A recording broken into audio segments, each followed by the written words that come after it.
खूबसूरती के लिए बहुत प्रचलित है, पर घाट के किनारे कई राज लिए बैठे हैं। ये कहानी शुरू होती है बनारस के घाट के पास बने ममता निवास से, जहाँ प्रिया लाल जोड़े में ममता के घर उसकी बहू बनकर आती है।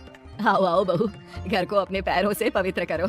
ममता घर की दहलीज पार कर ही रही होती है कि अचानक एक बहुत गंदी सी बास पूरे घर में फैल जाती है। ये बदबू और ये आवाजें, ये कौन हंस रहा है माँ? अब ये पड़ोसी ना हमारे थोड़े अलग से है। कहाँ हम शाकाहारी और ये मांस मच्छी खाने वाले। छोड़, तू ध्यान मत दे और गृह प्रवेश कर। और हाँ बहू, अपनी सास की एक बात हमेशा याद रखना, इन पड़ोसियों से तो कभी बात नहीं करेगी। अच्छे लोग नहीं है ये। अपनी सास की ये बात मानेगी ना बेटा? हाँ माँ, जो आपकी मर्जी, मैं उनसे बात नहीं करूंगी। अगले दिन प्रिया अपनी पहली रसोई बनाने रसोई घर में जाती है। ये छोटी बात तो नाक में जा रही है। एक काम करती हूँ, खिड़की खोल देती हूँ। प्रिया खिड़की खोलने जाती है। इतने जाले, लगता है इस खिड़की को कभी खोला ही नहीं गया। पर ऐसा क्यों? ओह, नॉन वेज की स्मेल आती होगी ना। 2 मिनट के लिए खोल लेती हूँ, फिर बंद कर दूंगी। प्रिया खिड़की खोलती है। खिड़की खोलते ही उसकी नजर सामने वाले घर की खिड़की पर पड़ती है, जहाँ एक लड़की खड़ी होती है। हाथों में मेहंदी, लाल रंग की साड़ी, बिल्कुल सजी धजी, मानो प्रिया की तरह ही वो भी नई नवेली बहू हो। वो प्रिया को देखकर मुस्कुराती है।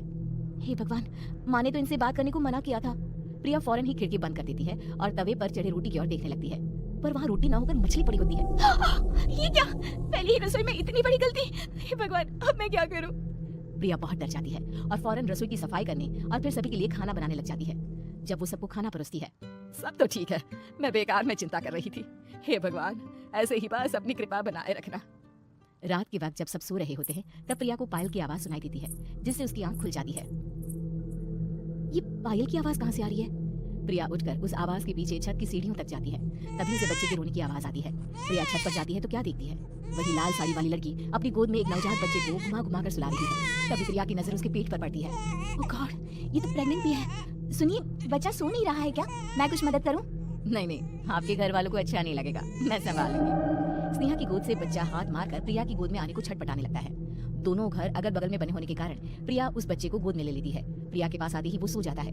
बच्चे का वो स्पर्श रात भर प्रिया भूल नहीं पाती और अगली सुबह वो छत पर कपड़े सुखा रही होती है। तभी उसे एक औरत इशारा करके बुलाती है। स्नेहा कह रही थी बाबू तुम्हारी गोद में आते ही सो गया। मैं गौरी, स्नेहा की माँ हूँ। बहू, घर आना, बाबू को खिला भी लेना। शाम को जब घर पर कोई नहीं रहता, बच्चे से मिलने के लिए प्रिया छिपकर अपनी पड़ोसन के घर चली जाती है और कुछ देर बच्चे को खिलाकर वापस लौट आती है। इसके कुछ दिन बाद ही प्रिया को पता चलता है कि वो माँ बनने वाली है। ममता की खुशी का ठिकाना नहीं रहता। माँ जी, पता नहीं क्यों उल्टी आ रही है। प्रिया भागती हुई वॉशरूम में जाती है तो हरी और लाल रंग की उल्टी करती है। उस उल्टी में से कीड़े निकलते हैं। ये क्या? खून और ये कीड़े! माँ, माँ! प्रिया की आवाज सुनकर ममता दौड़ कर आती है, पर बेसिन में कुछ नहीं होता। प्रिया हक्की बक्की रह जाती है। ये सब क्या हो रहा है? प्रिया घबरा जाती है और अपने कमरे में जाकर सो जाती है। डर के कारण वो इतनी थक जाती है कि उसकी आंख लग जाती है। तब उसे ऐसा लगता है उसके पेट पर मानो कोई बैठा हुआ हो। कौन हो? प्रिया के पेट पर एक 5 महीने की बच्ची बैठी हुई थी, जो बुरी तरह जली हुई थी। माँ, तुम ही मुझे लाई ना अपने पेट में? मैं तुम्हारी माँ नहीं हूँ। कौन हो तुम? माँ, देखो मैं जल गई बुरी तरह से। 6 महीने पेट में रहने को भी मुझे नहीं मिला। सहला दो ना माँ। बचाओ, बचाओ, माँ! ममता दौड़कर कमरे में आती है। प्रिया की बातें सुनकर वो सब समझ जाती है। तू कहीं बगल वाले घर में तो नहीं जाकर आई ना बहू?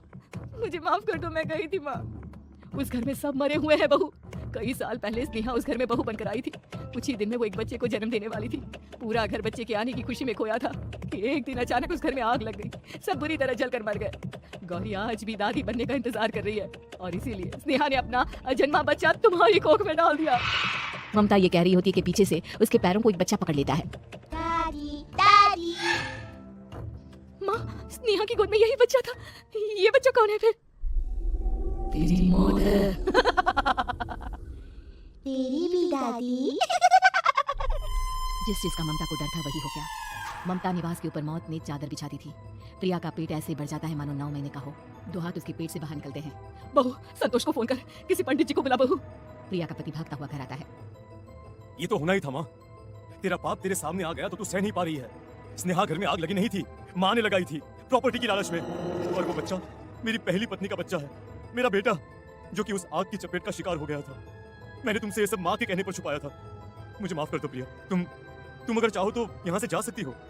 मैं तुम्हें किसी भी बंधन में रखना नहीं चाहता। मेरी शादी हुई है आपसे, मैं आपको छोड़ नहीं सकती, पर उससे पहले हमें स्नेहा, उसकी माँ और बच्चे की आत्मा की शांति करवानी होगी। संतोष और ममता गौरी के घर जाते हैं। अंदर सब कुछ जला हुआ होता है।